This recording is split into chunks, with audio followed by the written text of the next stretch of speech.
આદિવાસી સમાજને ગેરમાર્ગે દોરવા માટે આમ આદમી પાર્ટીના આ લોકો આ પ્રકારનું કૃત્ય કરી રહ્યા છે કે જેમનું કોઈ આખા ગુજરાતમાં કે આખા દેશમાં કોઈ જનાધાર નથી. એવા લોકો પાર્ટીનો એક વ્યાપ ઊભો કરવા માટે આવી પ્રકારની ભાજપ સાથે, આવી શક્તિશાળી પાર્ટી સાથે કે દેશના પ્રધાનમંત્રી નરેન્દ્રભાઈ મોદીની સાથે હરીફાઈ કરવાના પ્રયત્ન કરે છે, પણ એમાં એ ફાવાના નથી. ક્યાં રાજા ભોજ અને ક્યાં ગંગુ તેલી જેવી સ્થિતિ છે. એટલે એ હવાત્યા મારે છે આમ આદમી પાર્ટીના લોકો. એ ક્યારે સફળ નથી થવાના. ડેડિયાપાડાના ધારાસભ્ય ચૈતર વસાવા અને મનસુખ વસાવા વચ્ચે અવારનવાર આપણે જોતા આવ્યા છે કે નિવેદનબાજી ચાલતી હોય છે. એવામાં હવે જ્યારે નેત્રંગમાં ચૈતર વસાવાનો એક મોટો કાર્યક્રમ થવા જઈ રહ્યો છે અને બીજી બાજુ વડાપ્રધાન નરેન્દ્ર મોદી ડેડિયાપાડા આવી રહ્યા છે, એવામાં મનસુખ વસાવાનું એક મોટું નિવેદન સામે આવ્યું છે અને તેમના દ્વારા આમ આદમી પાર્ટી ઉપર આકરા પ્રહાર કરવામાં આવ્યા છે. વિગતે ચર્ચા કરીએ સમગ્ર વિષયની. નમસ્કાર, હું હંસિની અને તમે જોઈ રહ્યા છો નિર્ભય ન્યૂઝ. ડેડિયાપાડાના ધારાસભ્ય ચૈતર વસાવા અવારનવાર મનસુખ વસાવા ઉપર આકરા પ્રહાર કરતા હોય છે. ખાસ કરીને આપણે જોયું હતું કે થોડા સમય અગાઉ એક એવી વાત કહેવામાં આવી હતી કે ભારતીય જનતા પાર્ટીના સાંસદ મનસુખ વસાવાના ગામના રસ્તા નથી, એવી પાર્ટીમાં જોડાવાનો શું મતલબ? અને ખાસ કરીને હવે ક્યાંક મનસુખ વસાવા દ્વારા આ જ વાતને લઈને ને ખાસ કરીને જે અત્યારે હાલ રાજકારણ ગરમાયું છે, વાતને લઈને સીધા જ પ્રહાર ચૈતર વસાવા અને આમ આદમી પાર્ટી ઉપર કરવામાં આવ્યા છે. જે રીતે વડાપ્રધાન નરેન્દ્ર મોદી ડેડિયાપાડા આવી રહ્યા છે અને રાજકારણ ગરમાવું છે.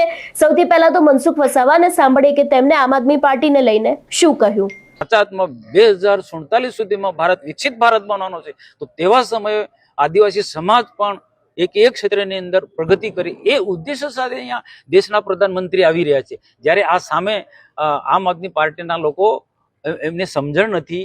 એક સસ્તી લોકપ્રિયતા મેળવવા માટે આ સમાંતર કાર્યક્રમ કરે છે. ખરેખર હું આને સખત શબ્દમાં વળખી કાઢું છું. આદિવાસી સમાજને ગેરમાર્ગે દોરવા માટે આમ આદમી પાર્ટીના આ લોકો આ પ્રકારનું કૃત્ય કરી રહ્યા છે કે જેમનું કોઈ આખા ગુજરાતમાં કે આખા દેશમાં કોઈ જનાધાર નથી. એવા લોકો પાર્ટીનો એક વ્યાપ ઊભો કરવા માટે આવી પ્રકારની ભાજપ સાથે, આવી શક્તિશાળી પાર્ટી સાથે કે દેશના પ્રધાનમંત્રી નરેન્દ્રભાઈ મોદીની સાથે હરીફાઈ કરવાના પ્રયત્ન કરે છે, પણ એમાં એ ફાવાના નથી.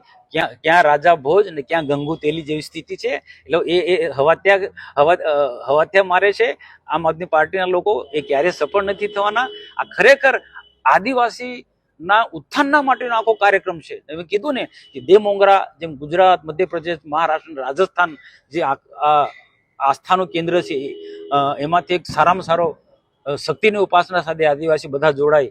એ જ રીતના બિરસા મુંડાના જીવનને લોકો સમજે અને સાચા અર્થમાં 2047 સુધીમાં આદિવાસી વિકસિત ભારતમાં અનેક રીતે એમના અલગ અલગ સરકારના જે કાર્યક્રમો છે એને પૂરો લાભ લે. આજે ટ્રાઇબલ યુનિવર્સિટી રાજપીપળાને નર્મદાને ભેટ આપી છે. આખા ગુજરાતની ટ્રાઇબલ યુનિવર્સિટી નર્મદાને ભેટ આપી છે. એ કઈ જેવી તે બાબત નથી. તો આ ટીકા ટિપ્પણી કરનારા લોકોને મારે એમ કહેવાનું છે કે ડેડિયાપાડા એટલા માટે પસંદ કર્યું છે કે ડેડિયાપાડામાં મુખ્યમંત્રી હતા ત્યારે પણ 3 દિવસ રોકાયા હતા અને અવારનવાર નર્મદા જિલ્લામાં સ્ટેચ્યુ ઓફ યુનિટી પાસે આવ્યા કરે છે. તો એના એક ભાગરૂપે જ આવે છે. આ રાષ્ટ્ર નિર્માણનું કાર્ય તેઓ કરી રહ્યા છે. કોઈ પોલિટિકલી આ કાર્યક્રમ નથી, પણ આ લોકો પોલિટિકલી રીતના એને ઓપ આપવા માંગે છે. જે રીતે અત્યારે હાલ મનસુખ વસાવાનું આ નિવેદન સામે આવ્યું છે, જોવાનું રહેશે કે ચૈતર વસાવા તેમને કોઈ જવાબ આપશે કે કેમ. કારણ કે છેલ્લા ઘણા સમયથી ચૈતર વસાવા અને મનસુખ વસાવાના વચ્ચે જે નિવેદનબાજી ચાલી રહી છે, એકબીજા ઉપર આક્ષેપો કરવામાં આવી રહ્યા છે, એવામાં ચૈતર વસાવાના પક્ષપલટાની વાતો ચાલી રહી છે.